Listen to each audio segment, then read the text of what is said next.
ago, when I started making videos just for myself, one of the first ones I did was about The Lord of the Rings, chapter by chapter, just talking about what I thought. I've read those books over and over. I have these editions. These were printed in the 1970s, and I think it was probably the very early 80s that I read them. These are not actually the exact same books that I read because I absolutely read them to death. But they're the same version that I had. There's something about the paper and the print and everything. These ones just sit in the hand. They're light. They have enough words on every page. Everything about them is fantastic. I've read them often. I have a lot of opinions about The Lord of the Rings. And one of the things I loved about them was that they are an entire world. They're not just a story. They're not just characters. There is all that background. There is all that linguistics. I think a lot of us who are introduced to The Lord of the Rings through the books, like in the years before the movies came out, really picked up on that linguistic aspect. All the stuff in there about the alphabet and the runes and how everything was pronounced and how the languages developed. It was a take on a world that you didn't see that often. But there was more to The Lord of the Rings than just that. More than the brilliant story, the wonderful, relatable characters, the adventure, the languages. There was also the family tree. And that was something else I really got into. Moving into modern times, we've got the movies. The Peter Jackson Lord of the Rings movies, which are not modern anymore. They're almost a generation ago now. Like everybody else, I have my own opinions about them, what they did well, what they missed out and maybe I would have liked to see. But on the whole, they were brilliant, and it was really good the way they brought The Lord of the Rings to a whole new generation and brought The Lord of the Rings to a whole lot of non-readers. This video is 2.5 hours on the genealogy of the Hobbits. Only the Hobbits, nobody else in Middle-earth. I particularly wanted to do this video because of the interconnections between the various families that didn't come out in the movies. They didn't need to come out in the movies, but I liked them, and I sort of wish that more people understood the connections between the various Hobbits. The other thing that has gotten lost in recent decades is the class structure in the Hobbits, and maybe this was a deliberate choice. Maybe that is the right thing, but it was there in Tolkien's books. He grew up in a classist society. He grew up with this socio-economic division, and in that society, it went deeper than what you earned. It was an outlook on life. It was a difference in perception. It was a difference in ambition, a difference in priorities in the different classes of England. Whether it's fair to make that call or not, I'm not going to go into. Obviously, people from any class can achieve anything.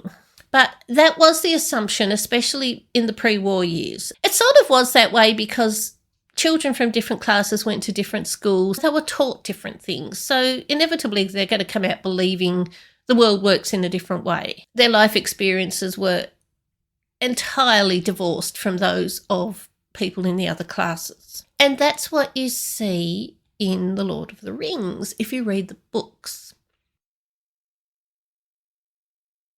My plan here is to talk about the history of the Hobbits with regards to the families that are mentioned in the Fellowship of the Ring.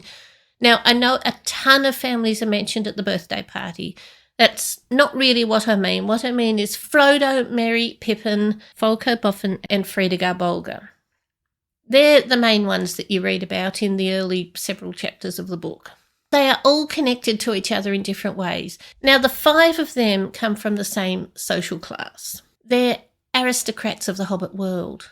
While he didn't have aristocrats like we imagine with kings and queens, it wasn't quite that sort of thing. It was very much like Scotland of the Waverley novels. If you've watched any of my videos about that, you'll know that I am pretty sure Tolkien took a lot of inspiration from Walter Scott's Waverley. It's pretty much the same structure where they've got the Scottish clans, the Highland clans, and each one of the Highland clans has a clan leader who lives in the local big house and manages his estate and manages the people that he supports. You see the same kind of thing in The Hobbit.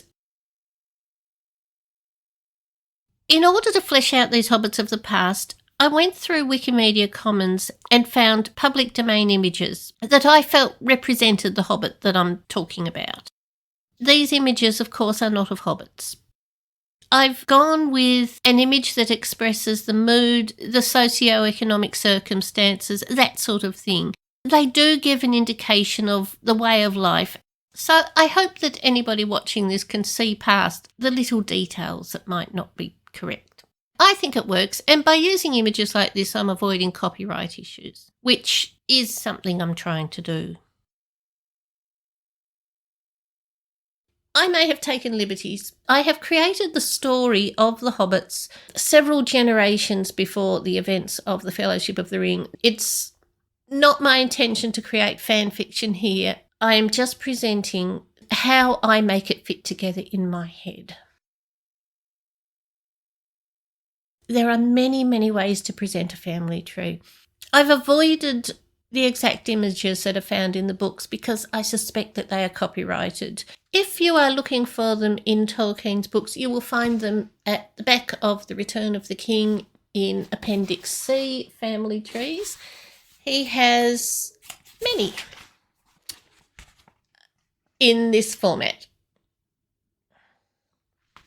These charts, descendancy charts, begin a long time ago with one individual and show all of their children, who they married, their children, going down the line. The families of the aristocracy, their history goes back many generations, like 300 or 400 years that Tolkien has covered. Sam Gamgee, his family was there at exactly the same time. His ancestry is nearly as well mapped out, but there is not a single connection between the Gamgee line and the others because he was a different social class. He was a labouring class. He was a worker. The hobbits were fairly heavily based on pastoral England. Now, Sam Gamgee, as we know, is a gardener because he's a few hundred years later than his ancestors. So we do have some diversification of roles. We do have a little more structure coming into the employment situation, just as there was in England in the late 1700s, which is kind of where I see Frodo Shire, just before industrialisation really took off. And if you've read The Lord of the Rings, then you'll know that that's what happened at the end. Industrialisation hit the Shire in the form of evil, when they cut down the trees and had factories and were blowing out all the smoke. I mean, that's what was going on. That's the parallel, I think. Going back to Sam's ancestors, a few hundred years before Sam, they were labourers because they were working people. A labourer in England, even up to, say, the year 1800, was someone that the farmer appreciated and probably lived in the house with them and ate meals with the family and were really a valuable part of the operation. But they did the work because they were the lower class. Final point, this is just a new introduction that I'm putting onto an old video. It was recorded a few years ago on older equipment. Some of the sound may not be as good as this, but I'll try to fix up anything that seems particularly bad. And so now we'll get on with Hobbit genealogy. This is not scholarly, but I have attempted to develop these individuals entirely inside the parameters set by Tolkien and other respected scholars. I have taken liberties with these characters and attributed personalities and motives where none were given by Tolkien. I believe that I have in no way contradicted anything that Tolkien suggested or stated about the Shire or the characters. If I have done so, I am wrong, and of course, Tolkien is right. So, to the subject. The Fellowship of the Ring starts with a group of hobbits. We meet Bilbo and Frodo. We meet Sam, Merry and Pippin, and we further meet Fredegar Bolger and Folko Boffin. Knowing who they are and how they connect to each other isn't crucial to this story. The movie makes no mention of it and works just fine, but it adds nuance to the characters, and fleshed out character background is one of Tolkien's strengths that compensates for his inability to personalise his characters in other ways. Tolkien had an exceptional talent for faithfully replicating the idiosyncrasies of a society, particularly rural society. Tolkien's principal characters descend from 5 local families, with the exception of Sam, who is a servant attached to one of the households. Across a period of about 250 years, those families have married into each other, their fortunes have risen and fallen, and their reputation has fluctuated too. The central point for his families is the East Farthing. This is a very basic overview of Shire geography. Just the details that Tolkien did actually scatter through the early part of his book that might have helped a few things make more sense to me on my first read through. We have a continent. The east side of the continent is separated from the west by a mountain range that runs north-south. That mountain range is impenetrable in many places and almost impenetrable in the rest. This means that there's not much communication between the east side and the west side of this continent. It's hard for news to pass from one side to the other or for trade to be conducted. The Shire where the hobbits live is on the west side of that continent, but not on the coast. Between the Shire and that impenetrable mountain range is a river called the Brandywine. Originally it had an Elvish name that was something like Barandwin, but after 1500 years, Hobbit vernacular has turned it into Brandywine. And to most hobbits, the Brandywine River is the eastern border of their lands. I've said all that just so we know where the Shire is within the continent, but that is information that very few hobbits have. To the average hobbit, there is nothing outside the borders of the Shire. It says somewhere early in the books that Shire maps show only blank outside the borders. So most hobbits don't even know about the continent around them. They don't even know there is an impenetrable mountain range running north-south down the middle. They don't know about the sea, which is further west. They have no idea what might be to the north or the south of them. And they certainly don't care. Since we're looking at this from the perspectives of the hobbits in their own land, all we need to know is that there is this land and it's called the Shire. In one of the prefaces to The Lord of the Rings, Tolkien tells us that hobbits once lived somewhere further east and moved west. So they crossed the mountain range and found themselves in this fairly empty land, where, in Tolkien's words, they began to settle in ordered communities. By the time of Bilbo Baggins and his immediate ancestors, most of those early settlements had vanished, but one remained, and that one was Bree. And although many hobbits have never left the Shire, if they've heard of anything outside of it, they've heard of Bree. For some families, particularly older, better educated families, there is still a familial connection between the Shire and Bree.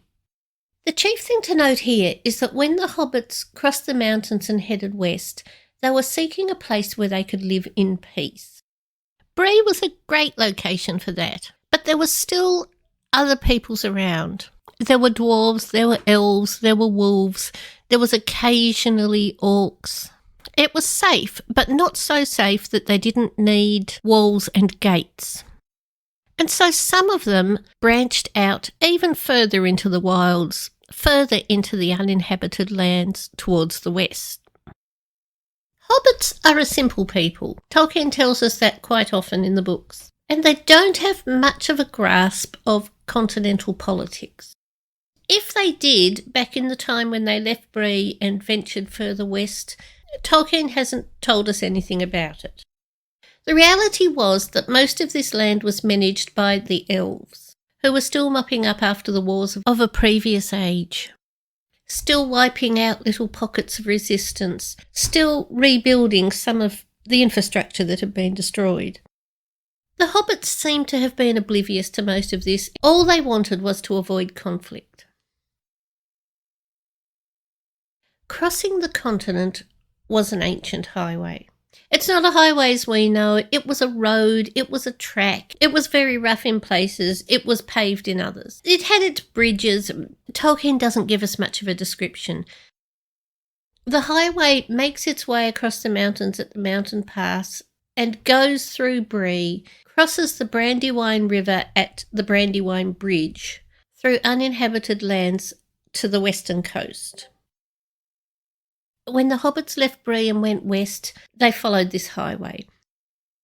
The hobbits came to that bridge, they crossed the bridge and found themselves in the land that they then called the Shire. The king said that the hobbits could live there as long as they maintained the Brandywine Bridge. From this point on, we can forget the rest of the continent because that's what the hobbits did. They crossed the Brandywine Bridge, they stepped onto the land on the western side, they called it the Shire, and that is where they stayed. We're thinking like hobbits now. The Shire is the whole world. It's a big enough area, especially when you're a person who doesn't travel much. Hobbits tended to stay put. They had their house, they had their neighbours, they had everything they needed around them. The Shire was utterly self-contained. They didn't need to leave it. They could make everything they wanted. There was trade between the various hobbits. There was trade between the various towns in the Hobbit region, in the Shire. They didn't want for anything outside. They were not a curious people. They were happy with what they had. The Shire was split into 4 sections, north, south, east and west, that were called farthings. And because hobbits don't travel, they tended to stay inside their own farthing. That too was a big enough area. The 5 families that I'm talking about in this study, the ones that we meet in the Fellowship of the Ring, are based in the East Farthing. So now I'm going to talk about that region for a bit. The East Farthing was the section you came to when you first crossed the Brandywine Bridge. Since that's the direction that hobbits came in, that was the area that they seem to have first settled. Tolkien doesn't make this completely clear, but looking at the dates when they settled Buckland and the dates when everything else happened, it seems pretty clear that they did. They crossed the Brandywine Bridge. They didn't travel far on. They were safe. They liked the region. They just put down their houses right there near the bridge. That also makes sense because it was their duty to protect the bridge now. It was their duty to maintain it and guard it. It was a guard bridge. It was the way you crossed the Brandywine River, so they were perfectly placed to see what travellers might pass by, who might need to be reported to the king, who they needed to keep out of their own area. So that's where they settled, just on that western side of the Brandywine Bridge, which was the easternmost part of the Shire. And that region, that little territory there, they called the Yale.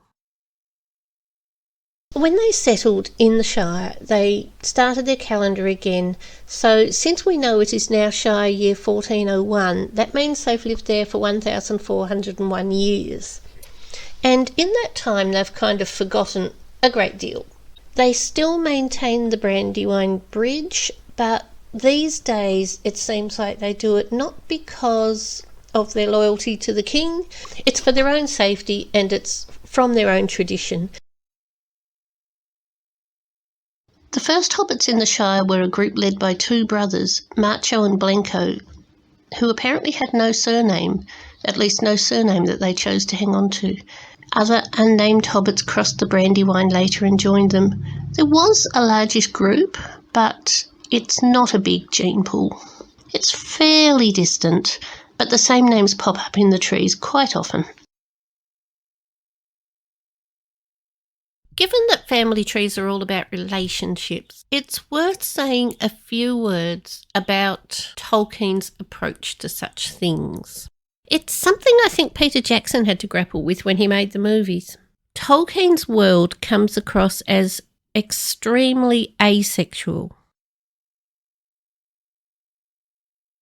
There seems to be no sexual attraction between characters, not even between courting or married couples.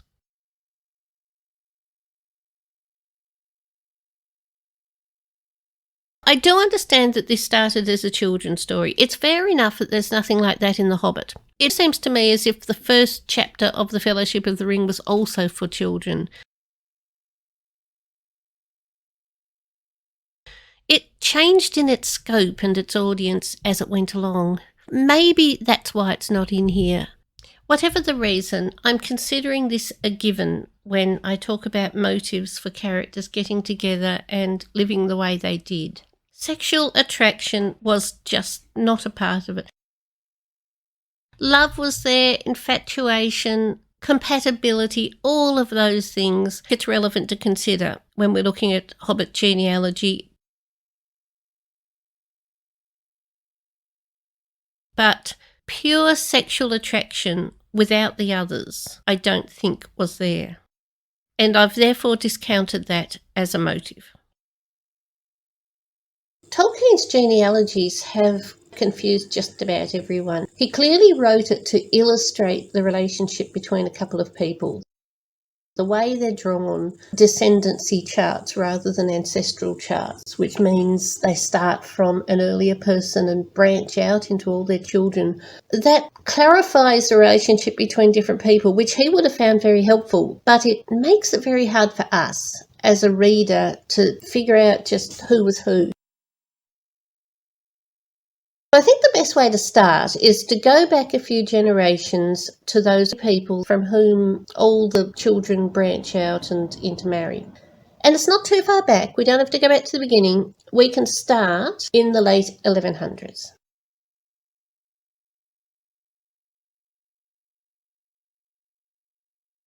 It all begins in 1147 with the attack of the orcs. Tolkien referenced this event often, but only as old history. It was unusual. The orcs generally stayed in their own region, but for some reason they found their way to the North Farthing, heading south. They were repelled by the hobbits, led by one Bandabras Took, a hobbit in his prime with everything to lose if the attack succeeded. Bandabras was backed by a militant bunch of Shire residents who could certainly step up to the mark if it was required of them, and the orcs were repelled or killed.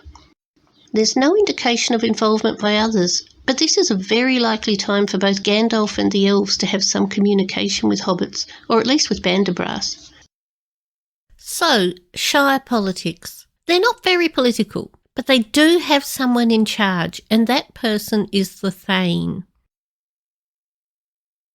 Tolkien tells us a bit about the duties of the Thane, but not in much detail. The Thane had ultimate control over matters of defence, the safety and security of the inhabitants of the Shire. They weren't alone in this task. Most hobbits did not know it, and it honestly feels like a spoiler to say it here, but they were actually being protected by the elves who walked the grounds outside of the Shire. And this is one reason I think the elves and Gandalf may have talked to Bandabras at the time of this attack, because the hobbits were not alone in the protection of their land. For many generations, the Thane of the Shire was a Took. The position seems to have been hereditary. I don't know if Tolkien actually says that anywhere, but it was passed down through the Took line, father to son, and they seem to have done a very good job. Isenbras Took was the Thane for this event, and we can assume that his two sons, Ferinbras and Bandabras, were both heavily active in mitigating the effects of the attack. They were strong young adult hobbits in these days, in their efficient 40s, both married now and with their own young families. This event must have reminded hobbits that they were not impervious to the greater world. That said, Tolkien wrote little about that attack, and we don't know who was involved in repelling it. 11 years later came the long winter, followed by 2 years of famine.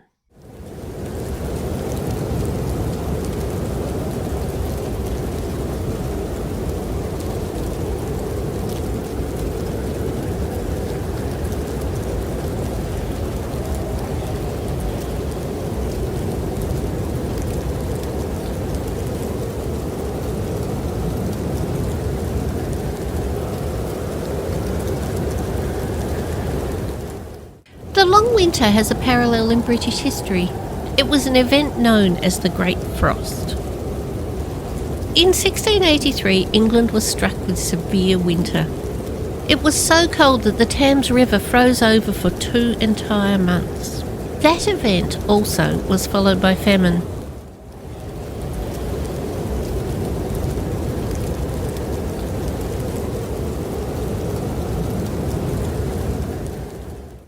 and remained in people's memories for many decades. It can take a long time to emerge from a natural disaster like that. Gandalf came to their aid. What he did isn't clear, but if he hadn't met with the Tooks at the time of the orc attack, he did so now. Famine decimated the population. Not only through people dying, but there'd be less pregnancies, there'd be fewer births, the ongoing mortality of hobbits of all ages due to illness, less inclination for hobbits to be married or start families, longer work hours, less workers.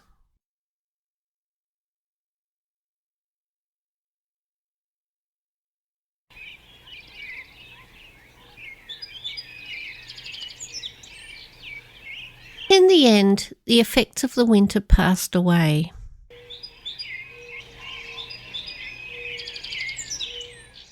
The climate improved. Hobbits began to have faith in the better weather conditions.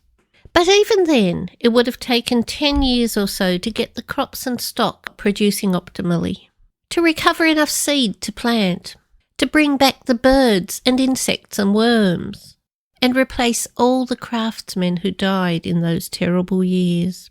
After a decade or two, you'd hardly know it happened, except in memory. The physical climate had come back into balance, but it takes much longer for the sociological climate to do the same. They'd been threatened by orcs in their own land. They'd suffered unthinkable losses due to adverse weather. The prevention of a repeat naturally becomes ingrained. Those who grew up in the bad and recovering years from 1147 to about 1170 were bound to batten down, to go back to foundations in everything they did, to stop worrying about the greater world and focus on essentials for the very survival of the Shire.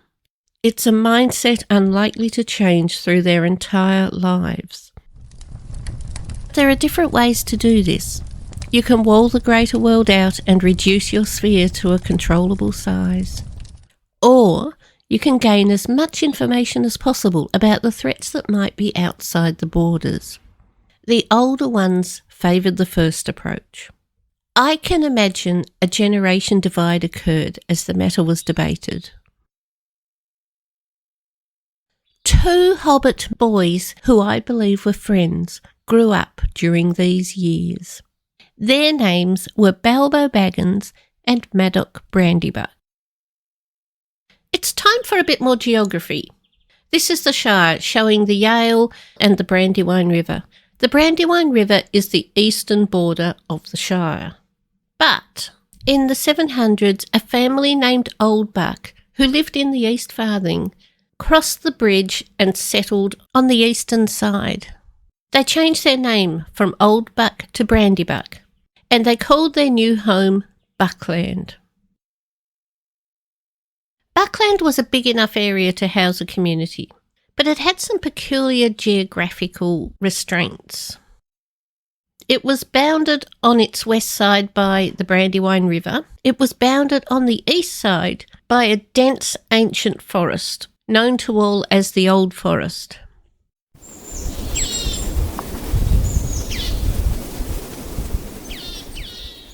The Old Forest had a life and spirit of its own. It was a place the hobbits did not go, but the hobbits of Buckland, because they lived outside the Shire and because they lived right against the Old Forest, had to learn to live peacefully with it. They built a solid wall which kept anything in the Old Forest from getting to them and kept any of them from getting into the Old Forest. They put gates in it occasionally, but they didn't go in there much. The Brandybucks built themselves a grand house which they called Brandy Hall, and little towns sprang up. I'm not sure if they'd be towns by modern standards, but villages, localities, little regions with their own names. And all of it was administrated from Brandy Hall. This move increased the Old Bucks, now called the Brandybucks, importance. By moving to their own region, they'd become the lords of it. They were still under the Thane, but at the same time they were independent.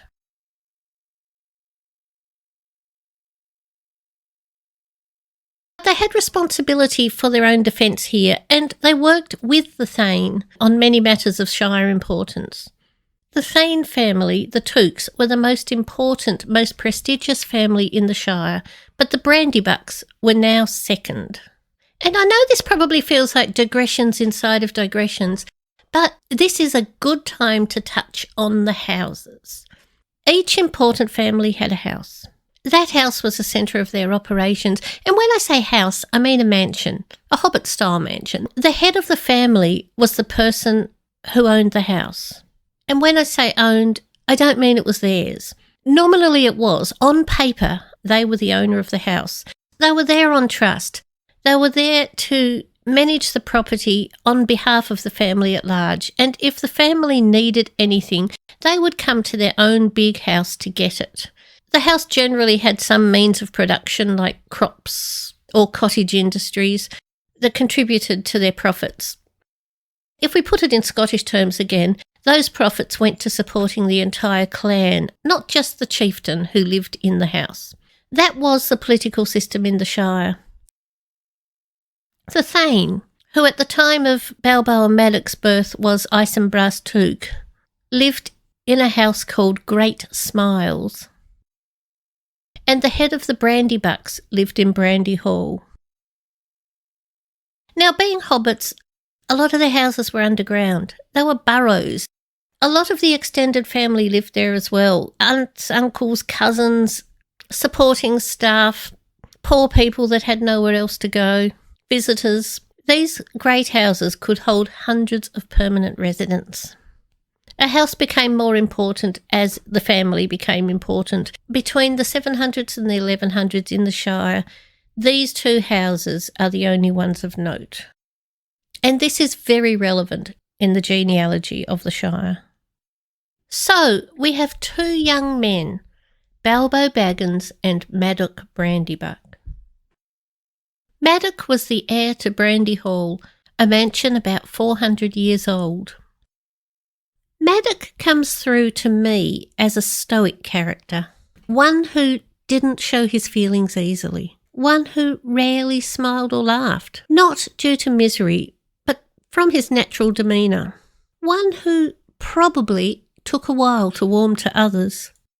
When he did, probably did not let those others see it. I imagine him as a man who liked quiet and good order, a man of somewhat rigid routine. I thought this was probably his character before I looked at him in the tree. Then I noticed that he was known as Proudneck. I think this supports my theory. Under all that, he was a Brandybuck. I suspect Balbo was the gregarious one of the pair, and this is how their friendship began. The fathers of Balbo and Madoc were children during the bad years, after the Orc attack and the Great Frost and the famine. I've found little about Gormadoc Brandybuck, but his cognomen was Deep Delver. To me, that implies he focused very heavily on his hall and on strengthening the daily operations of Buckland. So Balbo and Madoc grew up, and I'm guessing they looked outward to the borders rather than inward. Until Balbo was 23 years old, what we would consider an older teenager, and Madoc was 15. Madoc, as the son of Gormadoc, will one day become master of Buckland. He's from an important family. He's going to be an important person one day. Balbo Baggins seems to have been of lesser status. At that point, there's no record of having a family home. There's no record of estates. If your father was somebody important, that's going to be mentioned in the family tree. He may have been what in England you would call a squire, the owner of a successful farm.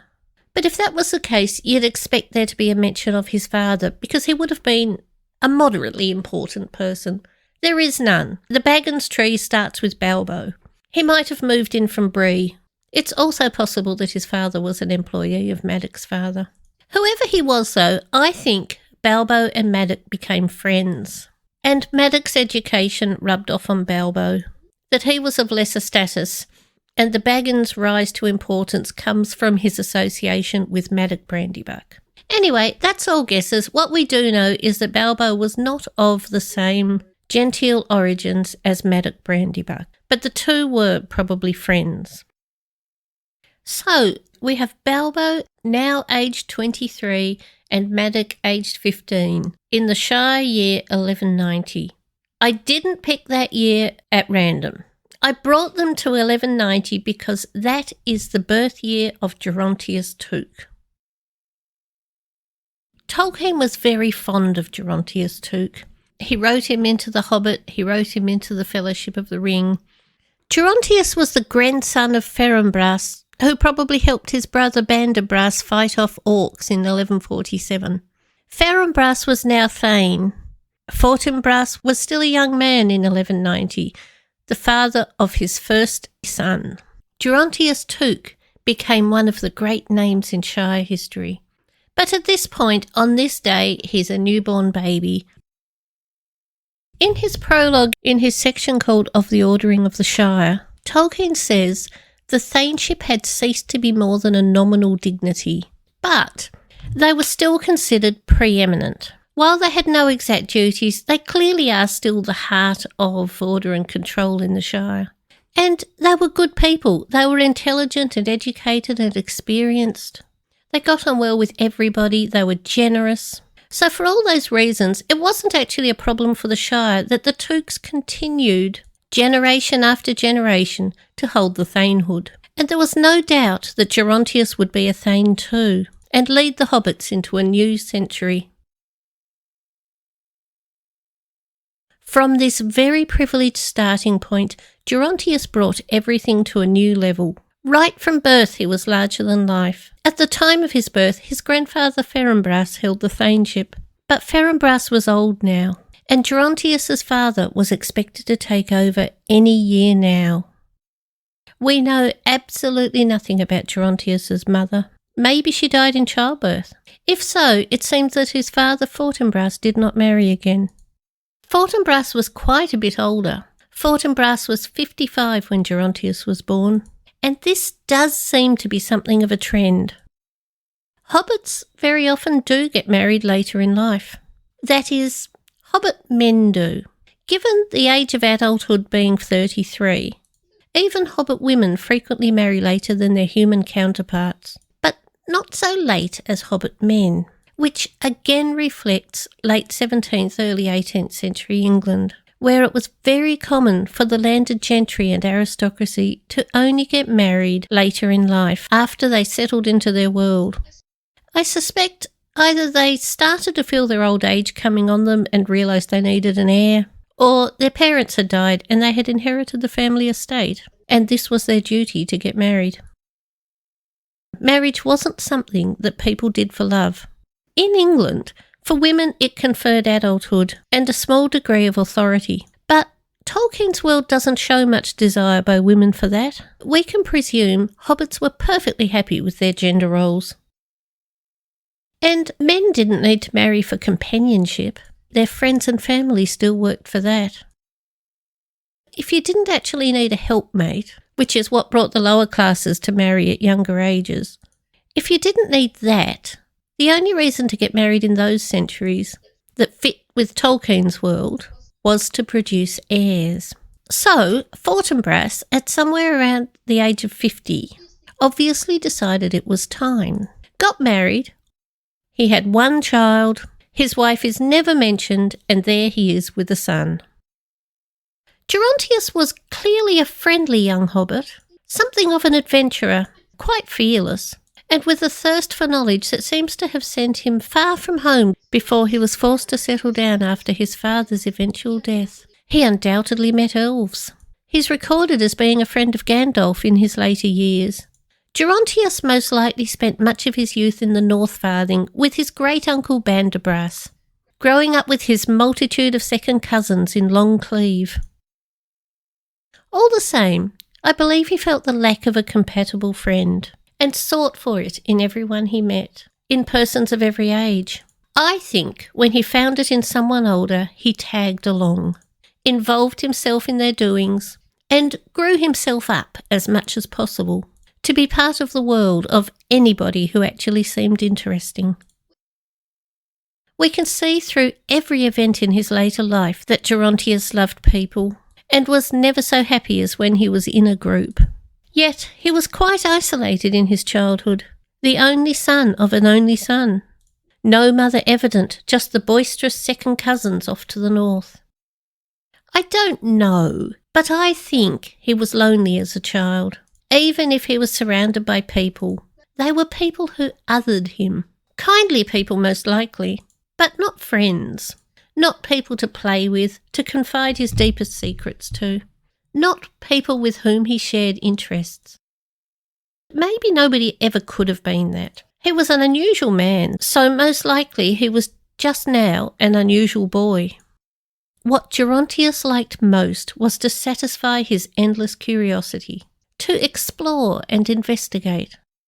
Gerontius, I believe, as a child, was caught between an inactive, uninterested, deeply cautious father, an aged grandfather, and a highly energetic but pragmatic great-uncle who was very focused on what was before his eyes and how that should be dealt with. Gerontius's mix of imagination and energy and insatiable curiosity was greater than any of them could manage, and consequently he was shunted between homes, much loved, but too much for everyone.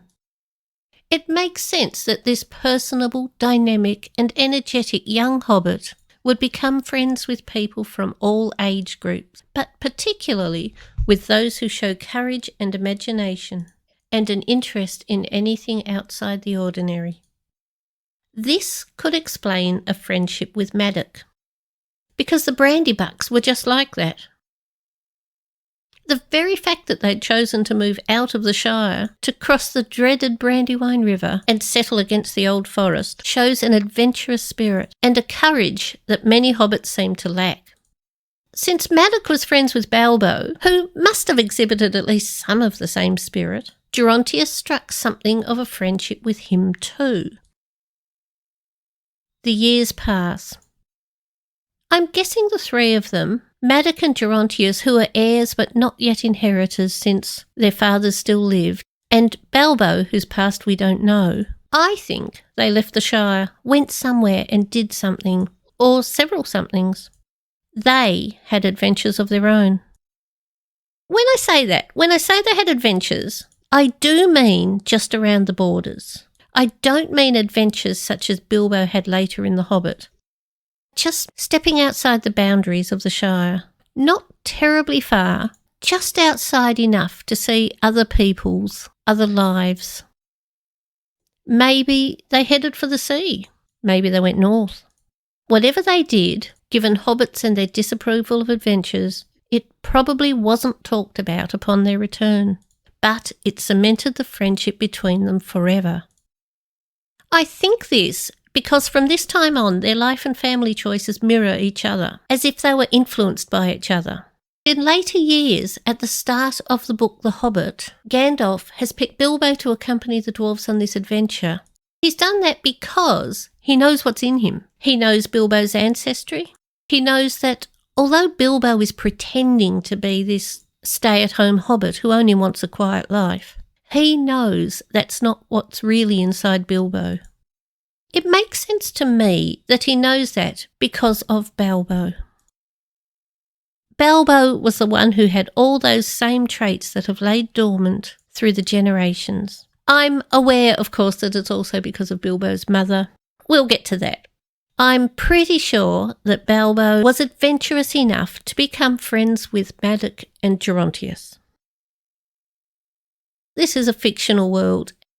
Tolkien was not the most enlightened when it comes to family dynamics, but where he did not know, he had a wonderful capacity for observing and faithfully reporting. He's done so with the Shire, and it shows.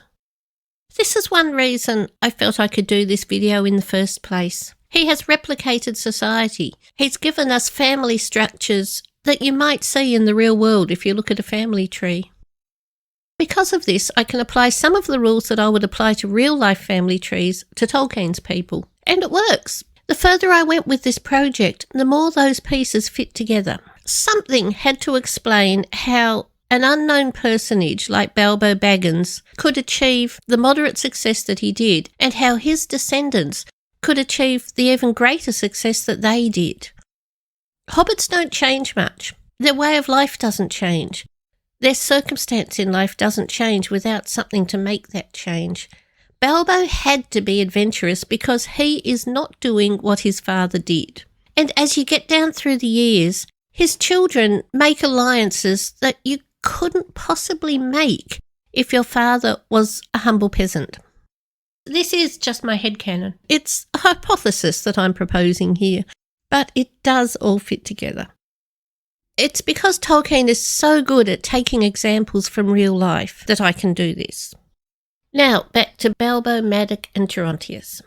I think that by the time they reached what we would call middle age, what hobbits would call proper adulthood, these three, Maddox, Bilbo and Gerontius, had become fast friends. Bilbo, Maddox and Gerontius were all married in the early 1200s. You don't actually get the years of marriage in the family trees. Assuming children followed marriage by no more than a few years, the first of the three to marry was Bilbo Baggins. This makes sense, since he was the oldest of the three. Bilbo Baggins married Barilla Boffin. I feel the need to talk pronunciation. I couldn't decide with this name how you are meant to say it. It might be Berilla, the stem being beryl, but when I looked at other names like that, such as Corolla, the pronunciation changes with the ending, so I have decided to call her Barilla. That doesn't mean this is correct. It just seems to be the pronunciation that most closely follows rules of English. Going back to our 5 families, the Boffins are family number 4. When it comes to importance, the Boffins are hard to place. I've looked and looked and looked at them. On one hand, they look to be as obscure as Bilbo. Their tree begins with Barilla's father, so they were not a family of note before that. But they already have a house.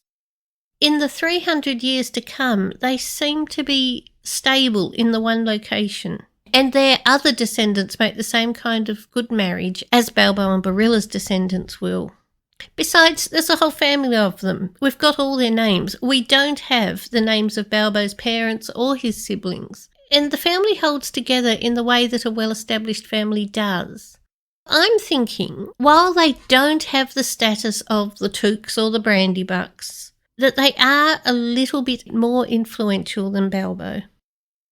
Assuming that, Bilbo made a good marriage, so he probably was a man of some promise, with a likeable personality, someone reliable, someone solid, and this is one of the reasons I think he was friends with Maddox.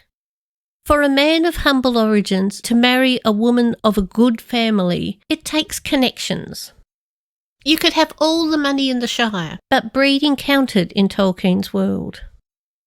Tolkien doesn't give us the name of the Boffin house. They weren't quite that important, but they did maintain property in the Ale that was passed down through the generations.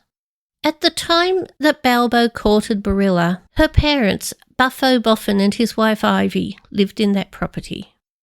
There were 4 children. Barilla was the only girl. And I've put her brothers' names here because some of them will become relevant later on.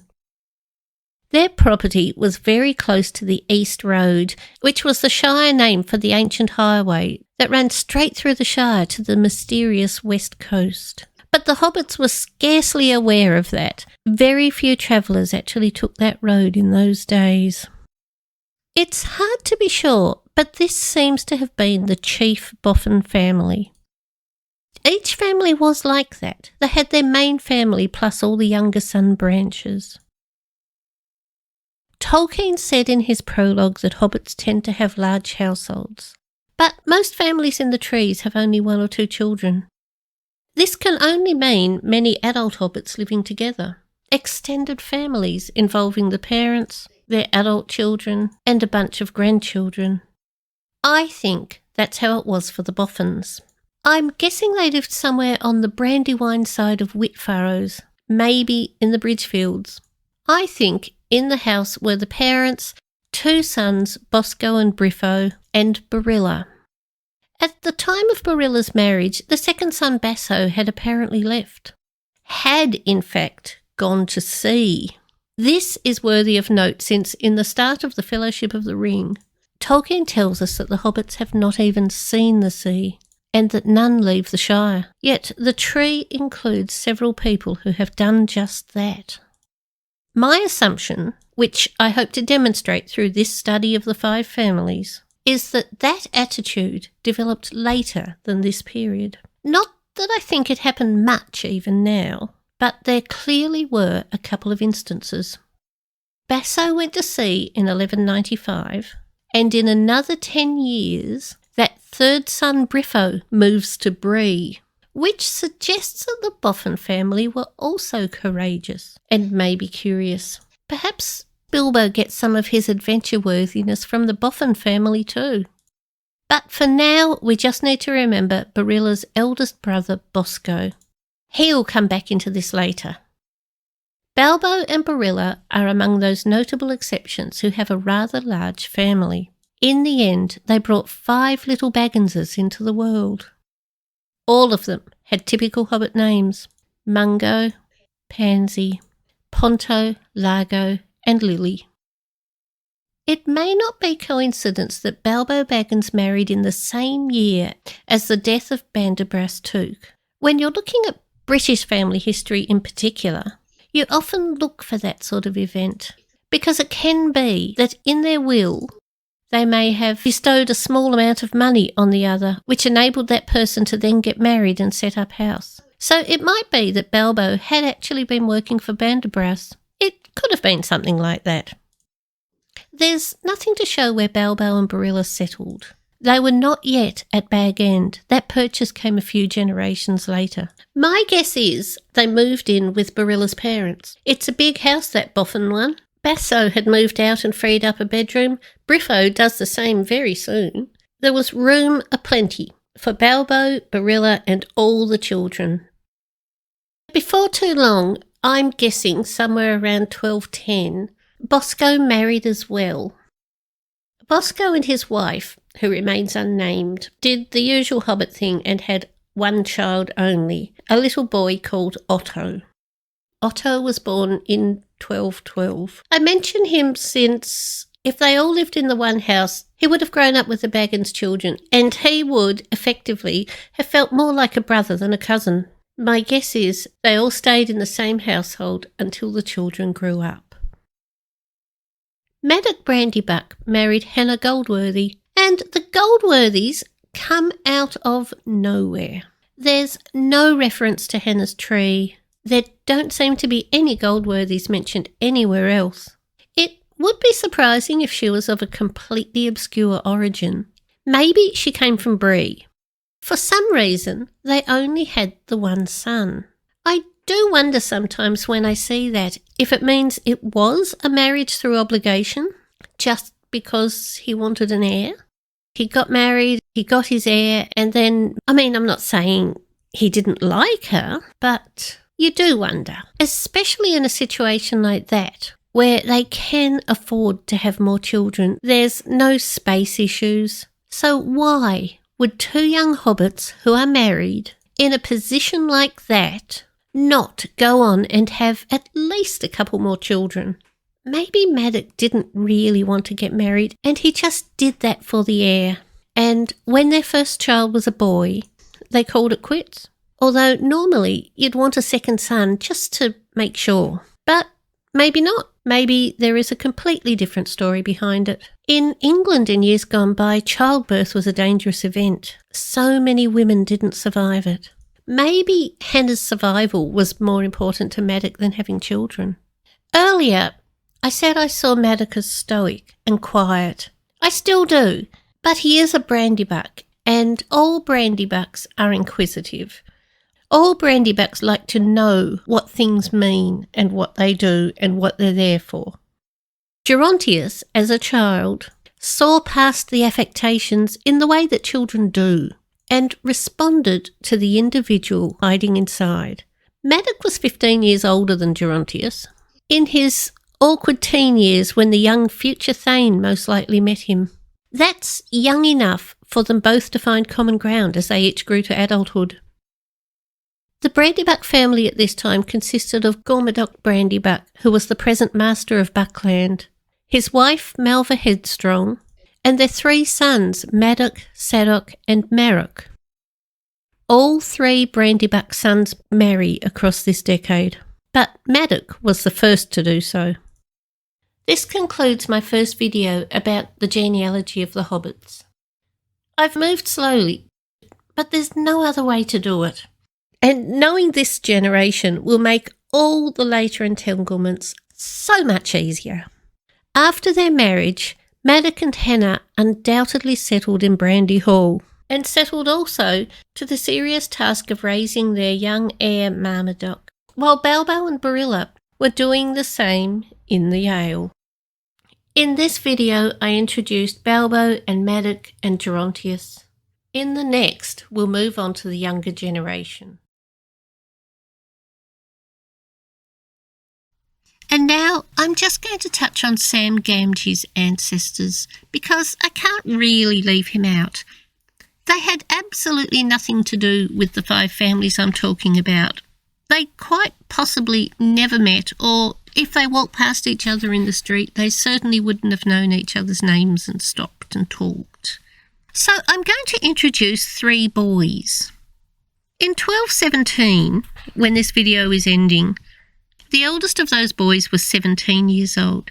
His name was Wiseman Gamwich, and he was the son of Hamfast from the village of Gamwich.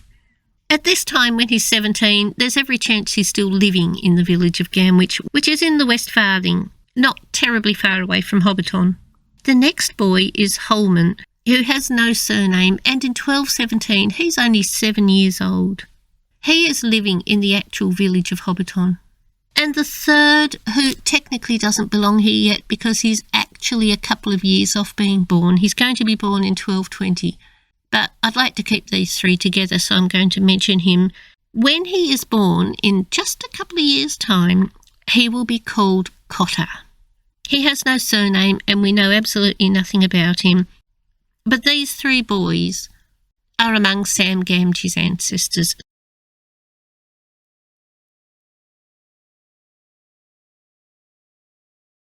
Thank you for watching.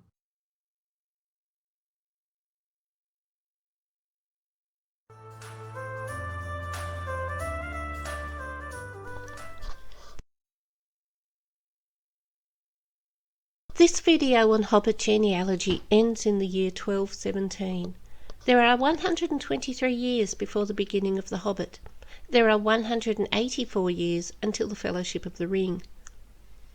My next video focuses on the next generation, the children of Balbo, Maddock and Gerontius.